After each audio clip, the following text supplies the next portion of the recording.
শিগগিরই দেশে ফিরবেন শেখ হাসিনা।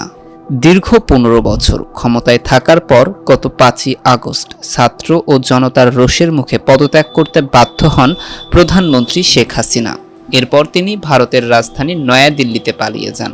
গণভবন থেকে পালানোর আগে জাতির উদ্দেশ্যে একটি ভাষণ দিতে চেয়েছিলেন তিনি, কিন্তু ছাত্র জনতা তার বাড়ির কাছে পৌঁছে যাওয়ায় সেই সুযোগ পাননি। এর বদলে নিরাপত্তা বাহিনী তাকে ছাড়ার প্রস্তুতি নিতে ৪৫ মিনিট সময় বেঁধে দেয়। তবে দেশ ছাড়ার আগে হাসিনা নাকি বলে গেছেন তিনি আবারও দ্রুত ফিরে আসবেন। হাসিনার এক ঘনিষ্ঠ সহযোগী ভারতীয় সংবাদ মাধ্যম টাইমস নাওকে এই তথ্য জানিয়েছে।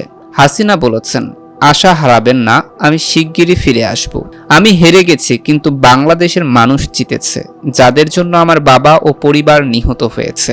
এদিকে বাংলাদেশ থেকে চলে যাওয়ার ৭ দিন পর নীরবতা ভেঙেছে শেখ হাসিনা। ভারতীয় সংবাদ মাধ্যম দ্য প্রিন্ট জানিয়েছে, আওয়ামী লীগ সমর্থকদের কাছে একটি বার্তা পাঠিয়েছে হাসিনা। বার্তাটি দ্য প্রিন্ট দেখেছে বলে দাবি করেছে। শেখ হাসিনা বলেছে, আমি ক্ষমতায় থাকতে পারতাম যদি আমি সেন্ট মার্টিন এবং বঙ্গোপসাগর আমেরিকার কাছে ছেড়ে দিতাম। আমি পদত্যাগ করেছি যাতে আমাকে লাশের মিছিল দেখতে না হয়। তারা আপনাদের লাশের উপর দিয়ে ক্ষমতায় আসতে চেয়েছিল, আমি তা করতে দেইনি। হয়তো আজ আমি দেশে থাকতাম, তাহলে আরো প্রাণহানি হতো, আরো সম্পদ ধ্বংস হয়ে যেত। শেখ হাসিনার বিরুদ্ধে কয়েক সপ্তাহব্যাপী ছাত্র বিক্ষোভে ৩০০ জনের বেশি মানুষ মারা গেছে।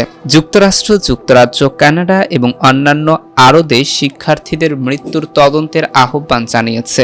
ঢাকায় নতুন অন্তর্বর্তী সরকারের বিষয়ে ওয়াশিংটন বলেছে, এই সরকার বাংলাদেশে গণতান্ত্রিক ভবিষ্যৎ নির্ধারণ করবে বলে তারা আশা করে। অন্যদিকে সার্টিফিকেট পাবে ট্রাফিকে কাজ করা শিক্ষার্থীরা। অন্তর্বর্তী সরকারের স্বরাষ্ট্র মন্ত্রণালয়ের উপদেষ্টা ব্রিগেডিয়ার জেনারেল অব এম সাখাওয়াত হোসেন বলেছেন, যেসব শিক্ষার্থী রাস্তায় ট্রাফিকের কাজ করছে তাদের তালিকা করে সবাইকে পুলিশের পক্ষ থেকে সার্টিফিকেট দেওয়া হবে। এই সার্টিফিকেট চাকরির ক্ষেত্রে যেন মূল্যায়ন হয়। রবিবার দুপুরে রাজারবাগ কেন্দ্রীয় পুলিশ হাসপাতালে আহত পুলিশ সদস্যদের দেখতে গিয়ে তিনি সাংবাদিকদের এসব কথা বলেছেন। তিনি বলেন, আমি আইজিপিকে অনুরোধ করব, এই যে শিক্ষার্থী যারা রাস্তায় ট্রাফিকের কাজ করছে তাদের তালিকা করে সবাইকে পুলিশের পক্ষ থেকে সার্টিফিকেট দেবেন। চাকরির ক্ষেত্রে এটার যেন মূল্যায়ন হয়।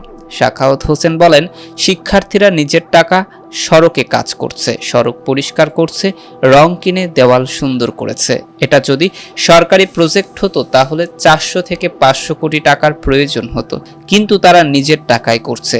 একটা দেশে এর চাইতে ভালো উদাহরণ হতে পারে না।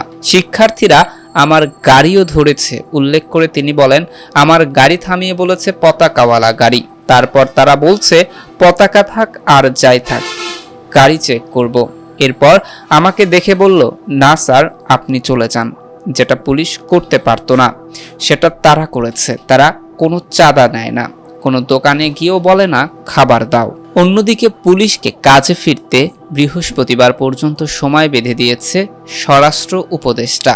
আগামী বৃহস্পতিবারের মধ্যে পুলিশকে কাজে যোগ দেওয়ার আহ্বান জানিয়েছে অন্তর্বর্তীকালীন সরকারের স্বরাষ্ট্র উপদেষ্টা ব্রিগেডিয়ার জেনারেল অব এম সাখাওয়াত হোসেন। এই সময় কাজের মধ্যে যোগ না দিলে চাকরি থাকবে না বলে জানিয়েছেন তিনি।